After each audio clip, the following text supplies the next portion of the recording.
let us honor two people who have had an incredible impact in so many ways, Greg and Susan Gianforte. Greg, as many of you know, is part of the class of 1983, where he was a member of Delta Tau Delta, Tau Beta Pi, and the Stevens Entrepreneurs Club. I did better with those, you notice that? Susan, meanwhile, earned her degree in mechanical engineering from Cornell before beginning her career at Bell Labs and AT&T.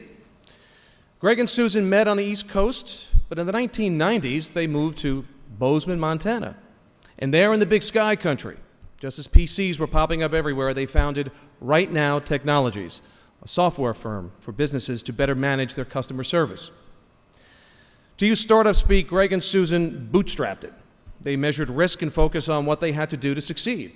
They put in long days, they hustled for every opportunity, and they never let fear of failure stop them. They were committed to each other and hopeful that their hard work would bestow prosperity on their growing young family. And they were successful. They grew Right Now, taking it public in 2004, and within a year, the stocks had risen 130%. 7 years later, Greg and Susan sold the company to Oracle in a deal that enabled them to pursue many new opportunities. And since then, Greg and Susan have devoted themselves to philanthropy. Through their family foundation, they've supported the arts, education, and family initiatives in Bozeman and throughout Montana, the United States, and the globe. And they have supported Stevens. Greg and Susan recently made a record gift, $20 million.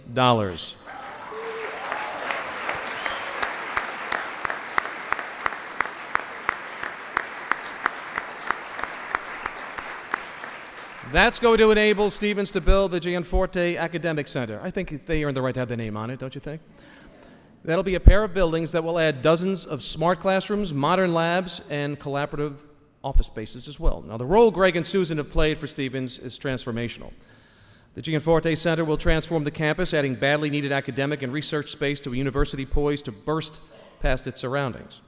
The Gianforte Center will also become a featured entryway to the campus, a thriving hive of innovative research and a landmark of learning for Stevens students far into the 21st century. To celebrate that impact and to award the President's Leadership Award, let us turn the podium over to President Varden, and let us ask Greg and Susan Gianforte to come on stage, please.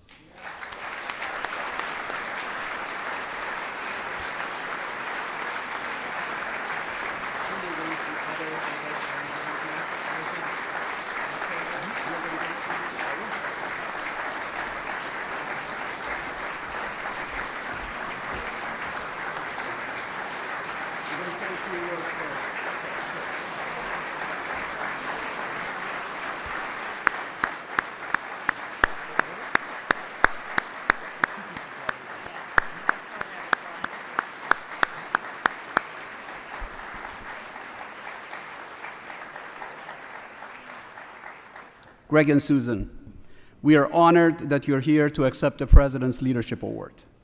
This award is reserved for those extraordinary individuals who have rendered exceptional service to Stevens Institute of Technology and who have demonstrated significant achievements and dedication to their field.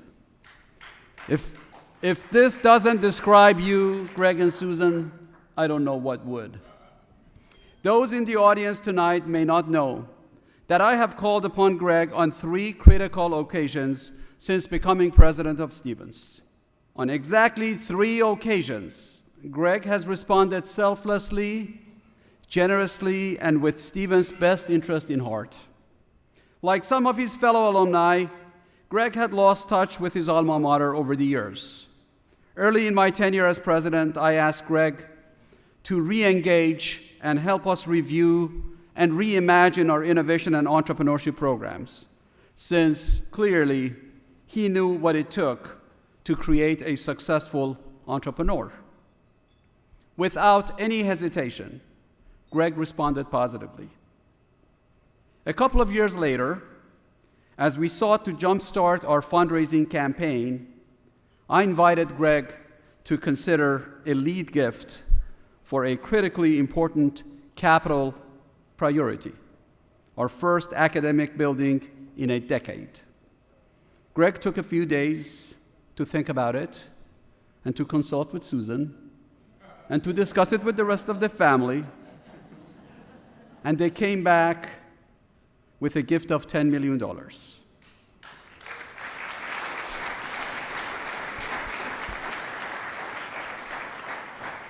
And again, in another critical moment, in fact, just a few months ago, I reached out to Greg again, asking him and Susan to consider making another significant gift to carry the university through the final stage of our campaign.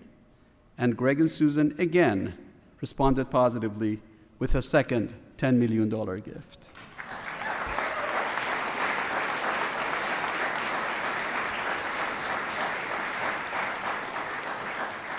On behalf of the Stevens community, and especially on behalf of current and future generations of students, I want to thank you, Greg and Susan, from the bottom of my heart for all that you've done for Stevens.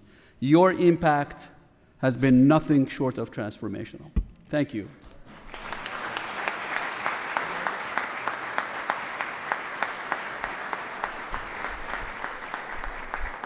Well, what a pleasure it is to be here. This is a long way from Montana.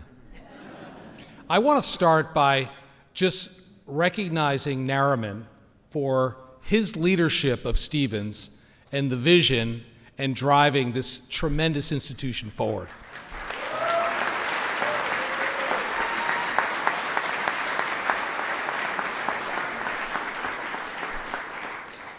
Nothing happens without effective leadership. And Nariman coming on board has breathed new life into this institution and allows us to build on the foundation that's been poured here for so long. I want to recognize my wife, Susan. Next month, we'll be married 29 years.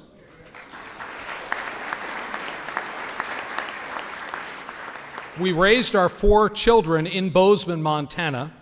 And as was mentioned, Susan is a mechanical engineer. We told our kids they could study anything they want in college as long as it's engineering. And I'm proud to report we have 3 out of 4. And the 4th one he's a cool kid too. I'm joined tonight by some family. Both my brothers are here with their wives. They are both civil engineers. And it was not mentioned, but I have deep roots at Stevens. My father graduated in 1958.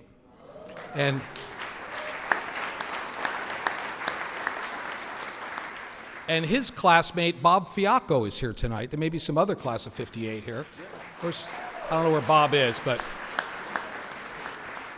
And my father's widow, Betty Nanari, is here as well, and I'm just thrilled to have her with us.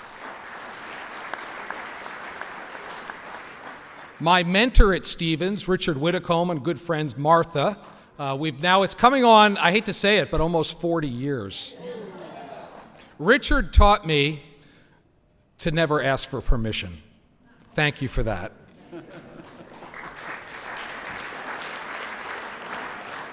So this was an easy decision to make, in large part because I believe, I know Susan does, and I know many of you do, to whom much is given, much is expected. And we are blessed here in this country. And Stevens has a legacy of pouring into young people and creating brighter futures. This is not a hard decision to make. And I would just encourage everyone, if what we did can encourage you to support this institution in a bigger or different way, whether that's mentoring a student or encouraging or hiring a graduate or giving to a building or whatever it happens to be, you should do that. I want to finish with just a very quick story. Susan grew up here in New York City. She is the daughter of 2 German immigrants that came here after the war. And her father, unfortunately, died when she was 1 year old. So her mother was here in New York City, did not have a high school diploma, did not speak English, and she was a single mother. And she got a job in the mailroom of a bank here in Manhattan. They were living in Queens, while she went to school at night and learned how to speak English. She ultimately got into the secretarial pool, and after 38 years, she retired from the bank as an officer. She's now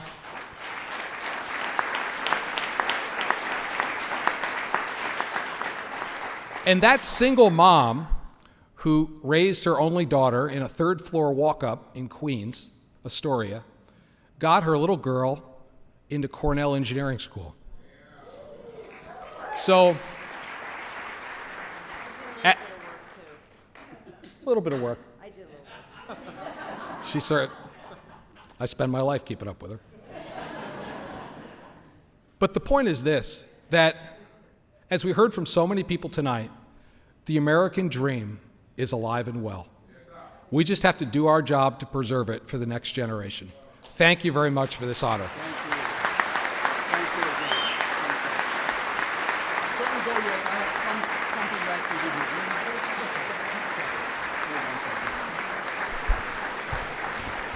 you. Ladies and gentlemen,